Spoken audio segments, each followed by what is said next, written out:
What's up, everybody? We are live post-game. Miami has defeated the FSU Seminoles, physically beat them down until they quit. 36-14, really wasn't that close. Not the most exciting game, but certainly a dominant performance for the Canes. I'm happy about it. I heard Cristobal in the post-game. He is over the moon. I'm sure he's hearing some good things from recruits. It was a packed house, really electric to start. Pete was in the house making a rare appearance at the Rock. Pete, how you feeling? Feeling great, man. I mean, look, we all had the pie in the sky, hopeful thoughts that we could put 50, 60 on these guys. But realistically, you cover the spread, right? Which is the sign of everyone knows good teams win, great teams cover, right? So you cover the spread in that sense. And at the end of the day, the defense, I thought, played a pretty tight, solid performance. Of course, we understand that QB sneak that busts out and goes for 40 yards and puts Florida State in position to score there, and then they don't score until the end of the game. So you go into this game, was the offense perfect? You know, there was some explosive plays probably left out there. It wasn't the most beautiful statistic game from the passing standpoint, but the line of scrimmage was established. The running game was fun to watch tonight, really at will. Miami did what they wanted there. And again, you control the tempo of this game. You win the way that, as you said, Mario Crystal, very, very happy because of the way that Miami controlled this game for the most part. Yeah, I mean, look, just some stats here. Let's pull up. So first downs for the Miami Hurricanes, 31. I mean, that's a ton. FSU had 14. FSU was three for 13. Sorry, it's late on third down, 4 for 7 on fourth down, 7 fourth down attempts. What a crazy game. It happens when you're playing a desperate opponent. Miami 8 of 14 on third down, 3 of 3 on fourth down. So Miami continues to be just completely dominant on fourth down, a truly dominant short yardage team, which I don't think they get enough credit for being. What was the last time Miami got stuffed on fourth down or third and short or the goal line? I mean, they're pumping these in easily. You just expect it at this point. Again, 31 first downs is huge. And then rushing 230 yards, 5.8 yards per carry, 0 touchdowns, 3 for 3 on field goals, including some pretty decent length field goals, which were not even close. This game, Pete, you're an MMA guy. You worked in the business for a while, represent a lot of fighters. To me, the first truly complete mixed martial artist was Georges St-Pierre, as far as on the feet, on the ground. And this reminded me of watching a GSP match in his prime, because when he would fight a wrestler, he wouldn't let the wrestler take him down, and he beat him on the feet with superior striking. When he fought a striker, he'd take him down and dominate the fight that way. It wasn't always the most entertaining, but usually it was pretty dominant, and the other guy didn't look too good at the end or was just completely gassed and down 50-45 or whatever the rounds were. So this was that kind of game, dominant. They took away the pass. Those safeties were parked deep all game. FSU does have very good pass rushers, 20th in the nation in sack percentage. I'm sure that's going up after this game, and very good corners as well, as we saw guys that'll play in the NFL, as Ray Thomas, Petrel Cypress, Azarie, whatever, Az Thomas. You know what? After tonight, I mean, look, you know what? If we're gonna give credit to something for Florida State, their defensive backs did a good job tonight. I would say they're good. I mean, they're good. They're gonna get drafted. A lot of those guys. So, I mean, they have talent there. Looking at the defensive side of the ball for Miami, the passing game for Florida State, like you said, only 115 yards in the air. And then you take away the 42-yard run on I'm going to say it was a fluke play, right? I mean, yeah, it was a fluke play, 42 yards, but Florida State, 133 yards rushing. That's including that play. So you're talking about, 90 or so yards without that fluke QB sneak. So you're talking about a performance on defense that you're holding them to 240 or so yards. I mean, that's impressive. Yeah, and this was one of the worst offenses in the country. So I'm not going to gas this offense up to be something it wasn't.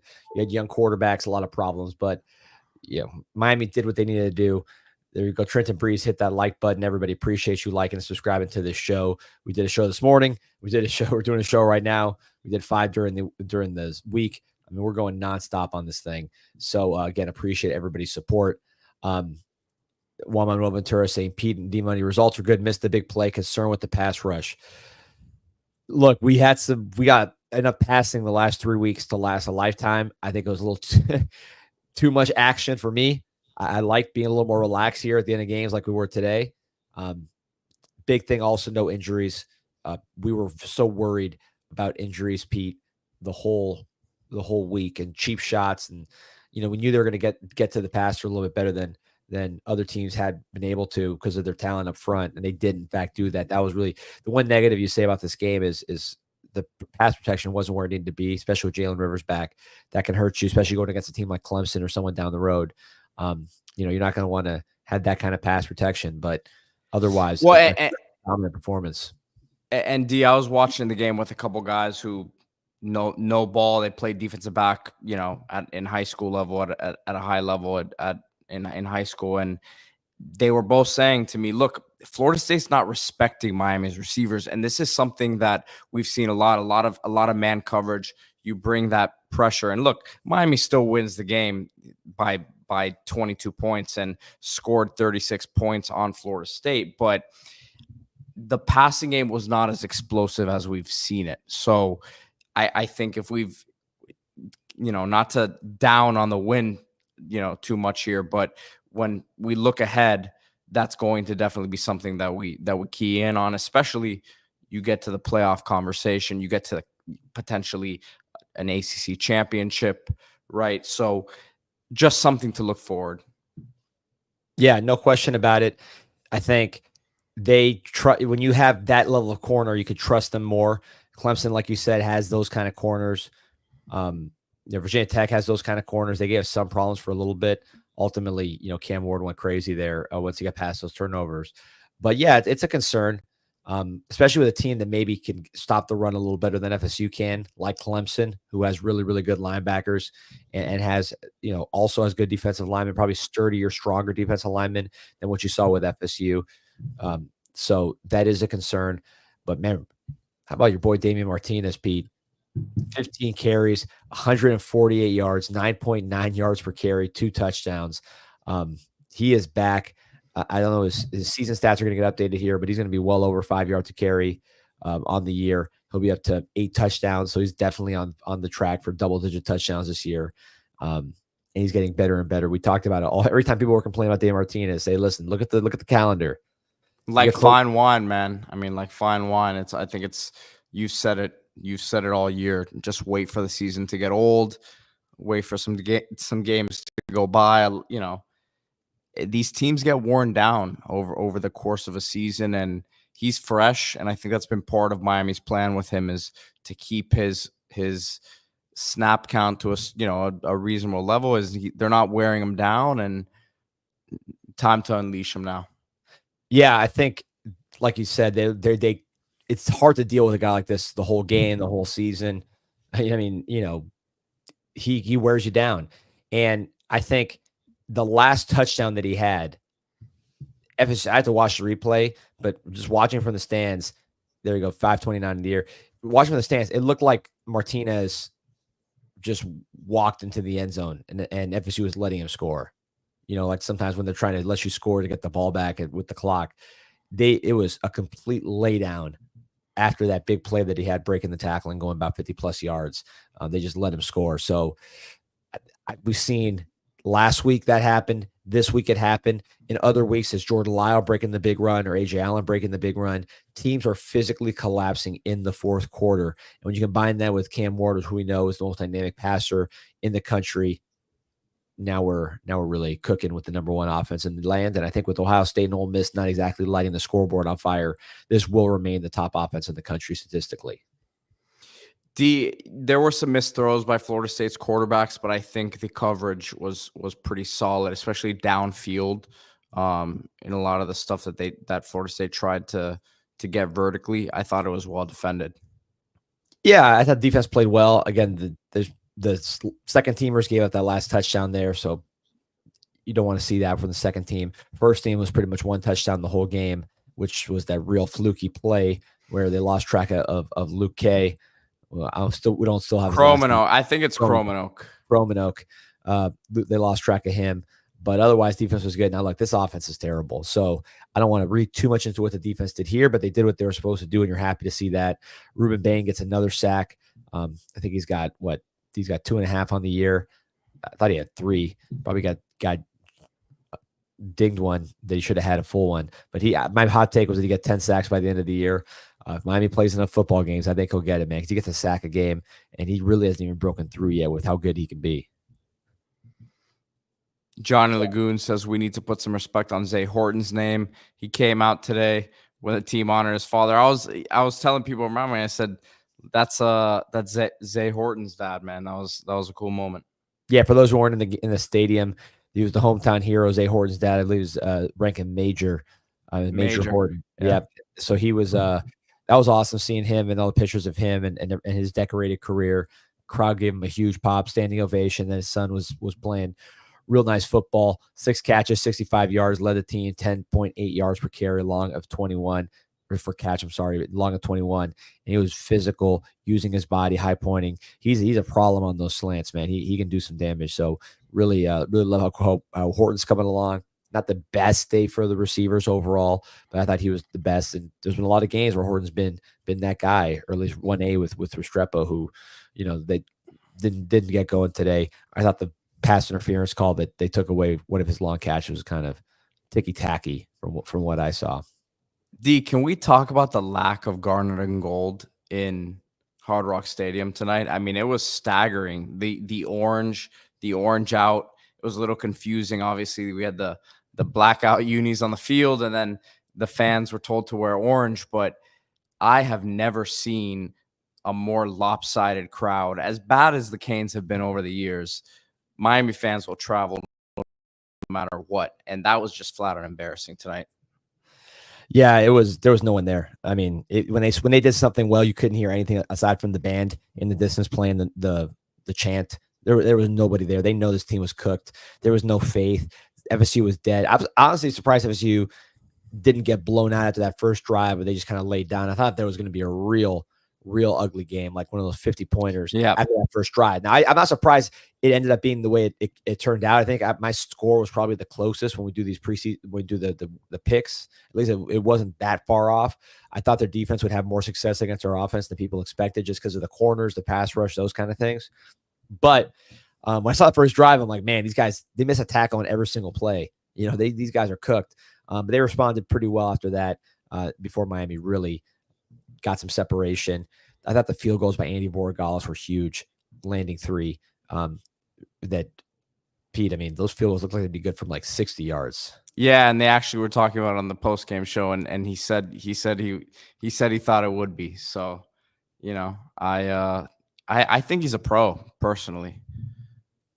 Yeah, he's more of a traditional kicker, right? Than his brother was an awesome kicker in college, first team All-America, which he probably will be this year. But I think he's got a boot, man. He's got a real boot, and at the end of the day, that's what separates.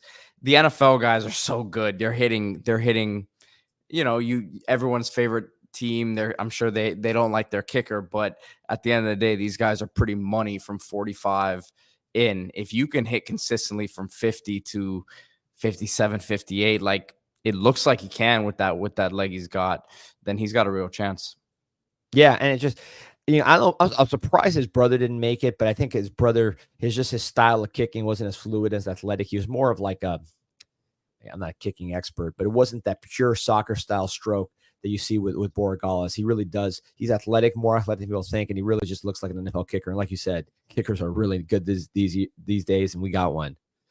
Eric McLean, I see Canes Cat C305, but I can't hear it. I turn it down so that we didn't get the background noise, but they are talking about the Canes game on ACC Network, and it's Eric McLean, Mark Richt, and EJ Manuel. It's a pretty good crew right there, man. I mean, they can break it down, but they have Martinez's stat line up right now, and Canes Cat C305 says, they're saying he's a grown man. So, that was fun. And D, it was the theme of what you said all week, run it right at them. And a lot of it was up the gut, I would say. I mean, we thought they would run to the edges a bit, but besides the one sack that Daryl Jackson made and he was mouthing off at at Cam after the play. They showed it on the big screen, and they were going back and forth. But other than that, I mean, Miami just went right up the gut on them.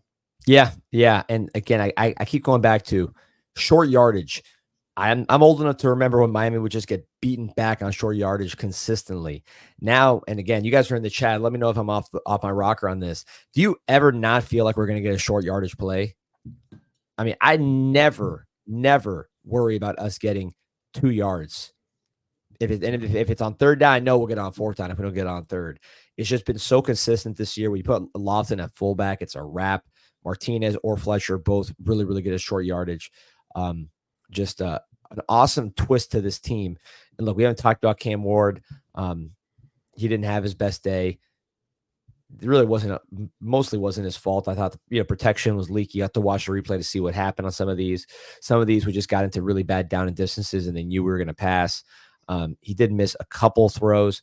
I didn't think he was like horribly off. He did a nice job protecting the ball. No balls really thrown to harm way for Cam Ward. I can't think of one pass where you're like, okay, that could have been picked.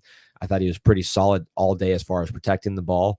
And ultimately, this was a story about Damian Martinez and Mark Fletcher, the two guys. I mean, it wasn't really a three-headed monster. Nobody else got over 10 yards. It was Martinez and Fletcher combining for, almost 220 yards between the two. I think it was 219 yards between both of them, 3 touchdowns. So what can you say about that two-headed monster?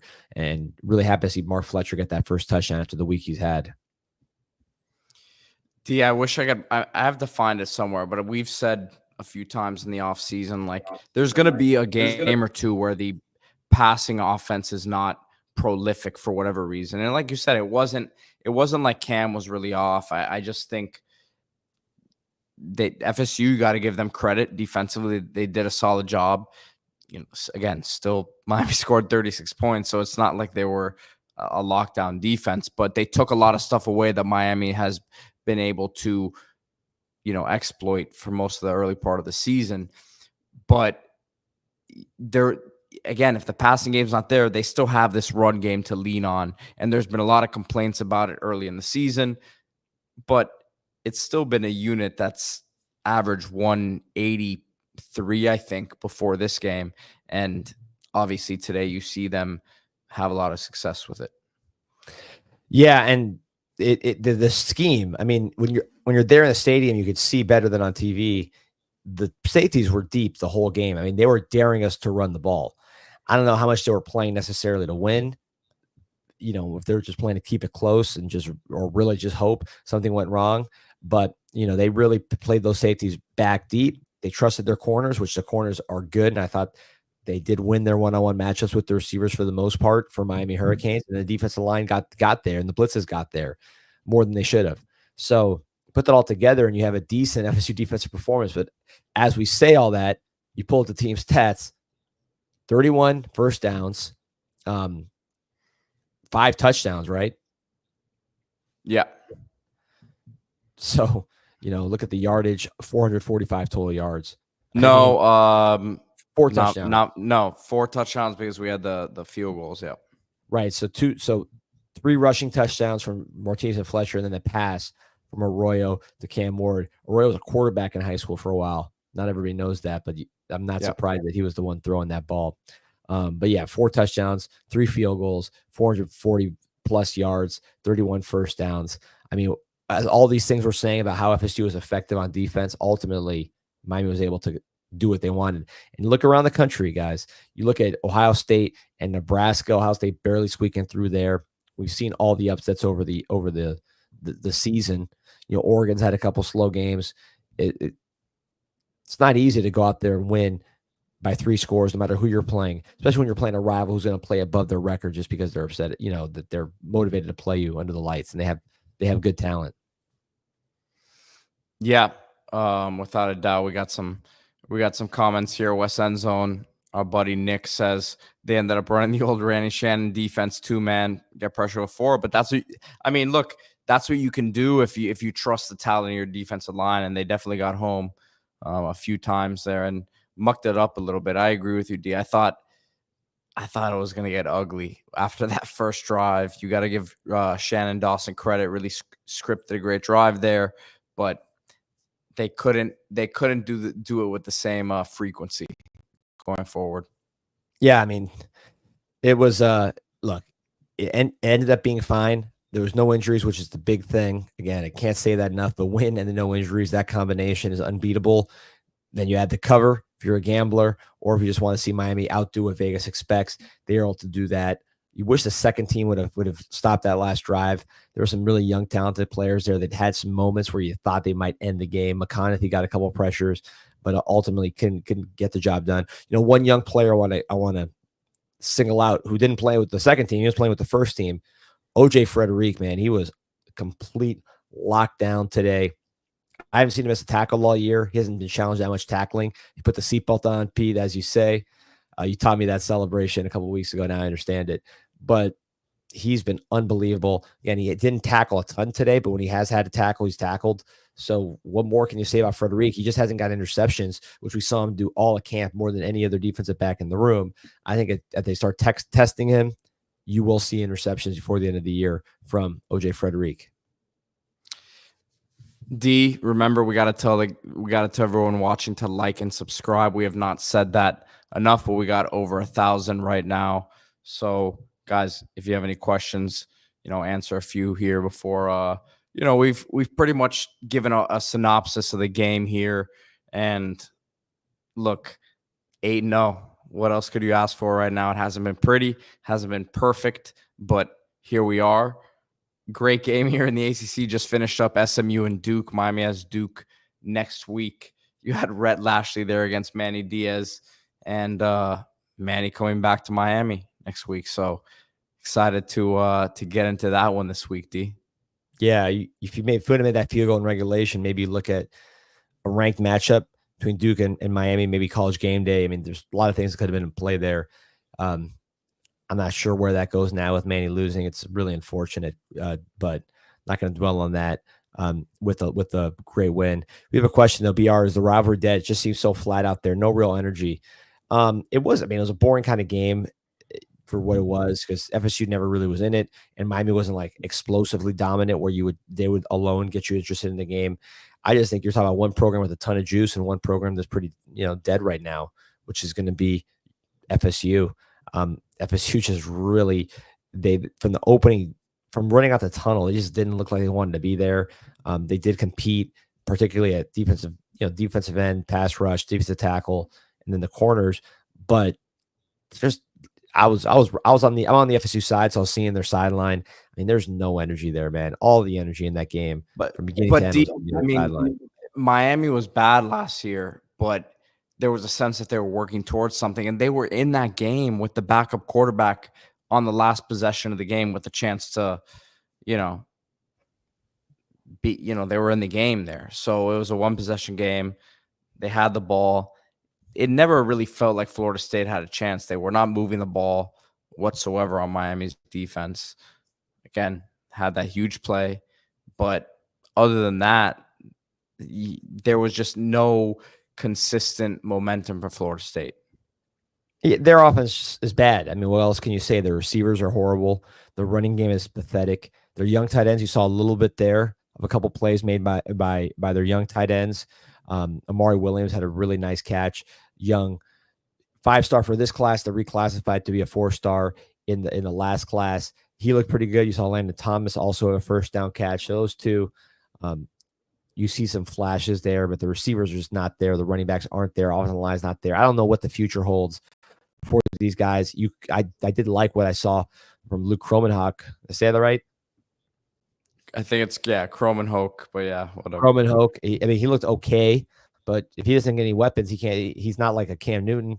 So I don't know. There's just no juice. No foundation Norvell, man. No foundation Norvell. That's what I'm calling him. I just, there's nothing to build upon right now. They have it's like a completely new job for him than what he had built up. And to say build is a strong word, because he patched it up really and did an incredible job of patching it up, right? Because there's a lot of guys from that team last year who are in the NFL doing well, but sustainable, I wouldn't say that was what it was. So didn't follow it up, and we talked about it all week on the podcast, but you have to kind of interlap that high school recruiting in the portal, and that just hasn't been the case. So Yep. Look, we've got it's Norvell now with the 7 L's from Workforce Freebie. Love that. Ryan Jenkins saying Duke has announced noon game. Pete, I don't know if you're seeing that, but that's interesting. If that's what we're looking at, right? With the Duke game being a noon game. Again, I thought it might have been a night game if they would have won, but what can you say? It'll at least be at least you'll have the rest of your afternoon to celebrate, hopefully, after Miami plays Duke, which Duke's going to be a similar team to Florida State, probably a little more energy. Although they did have a tough loss this week. they haven't put anything out in the last, since the game ended. So maybe they said it on a radio broadcast or something, but it's nothing on Twitter. So, by the way, shout out to everybody I saw at the game or before the game, said hi. Again, appreciate every single one of you. Elizabeth Toyrack, shout out to you for being such a supporter of the Canes and the show. Shout out to my guy Raymond, brother over there in Texas in the Air Force. Appreciate both you guys and all your support of Canes and Canes Insight. I met Derek Hucks and I met Carter Hucks, man, the legend Carter Hucks. So there you go. D Hucks, a big supporter of the show, and got to meet both of them. So that was awesome. But any thoughts here to wrap it up, D? Well, look, man, I got Cliff. He said he got the croquetas today, baby. So let's let me look at this. Let me get the screen share here. I have it ready. So look, Cliff's talking about Islas Canarias Croquetas, the absolute best croquetas in the world. Certainly in Miami, Florida, they've been voted numerous times. Now you don't have to go all the way to the southwestern part of Miami. You can go straight to Islas Canarias Express in Dayland in the food court, aka the dining pavilion, and get the authentic Islas Canarias experience. 7 types of croquetas, new flavors, Cuban sandwiches, pastelitos, you name it, at Islas Canarias Express in Dayland. And of course, you could always go to the original out there in Southwest Miami. That place is bumping on a Sunday morning. I've been there many a time, celebrating. Usually it's not celebrating a win. Usually it's recovering from a loss or a hangover. But now we're living clean, and the Canes are taking care of business every single week. 8-0, man. Feels great. Feels great to be disappointed about a 3-touchdown win over the Seminoles. D, we've had some recruiting questions here. I mean, it's tough to just right after a game like this say exactly what the deal is. So I'm sure you'll have some updates this week, but just keeps the momentum rolling, I think would be the overall thought, right? Yeah, I think so. I'll tell you this: Mario was kind of the happiest I've heard him in his post game with Sagaki and Don Bailey. So there you go. Johnny looking ahead in the Islas Canarias tomorrow. But yeah, no, Mario's kind of giddy in his post game. And that was after the recruits. So I think we might be seeing some flips soon. I'll find out. I'll get the scoop and I'll report everything on Canes and his site. Give you the absolute latest as far as how this weekend played for recruits. I'm sure it played well, Pete, because you were there. That was a full house, a legitimate full house. That was awesome. And again, FSU was not a factor in terms of the fans in the stadium. So if you're a recruit, you go to, I'm telling you, I've been to these games on the road in Tallahassee. Miami's well represented. As bad as Miami's been, you still have the orange and green in the crowd. There was very, very few Florida State fans, and they were not confident if they did step into that stadium. They were just very loyal fans. And I had some good interactions with the ones that were there because I respect them, that they actually showed up and showed face as bad as they've been and as embarrassing as their season's been. So they were not loud, and they were not a factor whatsoever. No, you could barely hear them. You heard it felt like we were playing a MAC team, to be honest with you. Especially we're worrying about how bad we beat them by. That's like a MAC opponent kind of thing, G5 opponent, right? The style points. Worrying about the cover. So I'm glad it was FSU. All right, D. Well, again, like this video, guys, and subscribe to the channel. We'll be on all week, as always, Monday through Friday. And check out canesinsight.com. 7 million posts and counting. hopefully inching towards 8 million here as Miami continues this run this season. But D, go Canes. Go Canes.